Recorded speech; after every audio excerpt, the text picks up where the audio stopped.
Perkenalkan, nama saya Reza Maulana. Saya akan mempresentasikan tentang kecanduan internet. Perkembangan internet dari tahun ke tahun sangatlah tinggi. Nggak sedikit orang yang sangat bergantung pada internet, sehingga individu akan kecanduan. Seseorang dapat dikatakan kecanduan internet harus menunjukkan perilaku-perilaku tertentu. Seperti yang diungkapkan oleh Yong, ada beberapa gejala-gejala yang harus terlihat, seperti merasa keasikan dengan internet, lalu perlu waktu tambahan dalam mencapai kepuasan sewaktu menggunakan internet, tidak mampu mengontrol, mengurangi atau menghentikan penggunaan internet, merasa gelisah, murung, depresi, atau lekas marah ketika berusaha mengurangi atau menghentikan penggunaan internet, lalu mengakses internet lebih lama dari yang diharapkan, kehilangan orang-orang terdekat, pekerjaan, kesempatan pendidikan, atau karir gara-gara terlalu lama menggunakan internet, lalu membohongi keluarga, terapi, atau orang-orang terdekat untuk menyembunyikan keterlibatannya lebih jauh dengan internet. Dan yang terakhir, menggunakan internet sebagai jalan keluar mengatasi masalah atau menghilangkan perasaan seperti keadaan tidak berdaya, rasa bersalah, gelisah, atau depresi. Seorang ahli lain, Weaver, mengatakan bahwa gejala dari kecanduan internet sebagai berikut.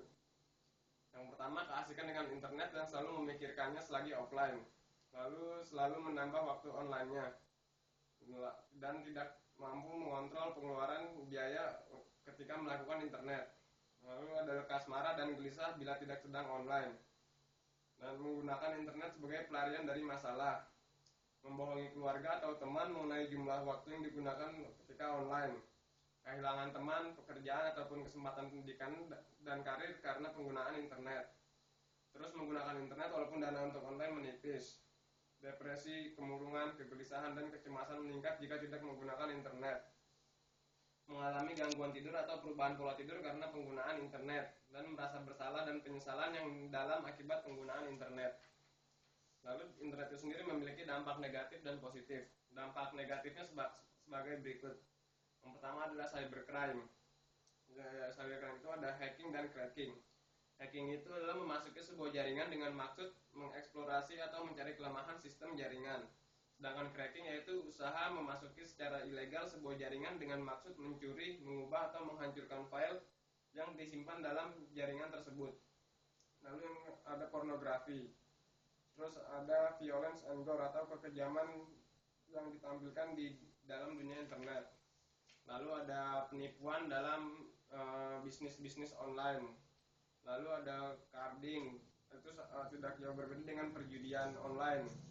Lalu ada juga mengurangi sifat sosial manusia karena internet tidak bertemu secara langsung. Jadi individu tersebut akan tidak sosialis.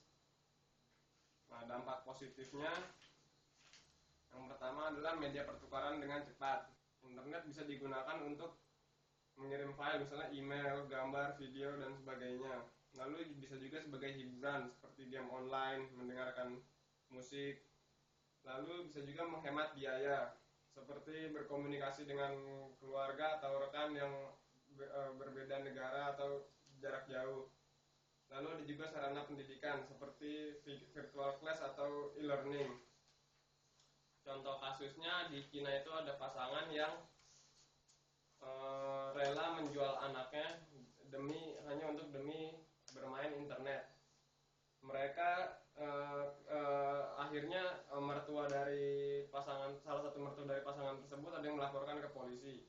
Ketika polisi bertanya mengapa mereka berlaku demikian, karena pasangan tersebut tidak mau membesarkan anaknya karena mereka hanya ingin bermain internet sampai diri mereka merasa puas. Sekian.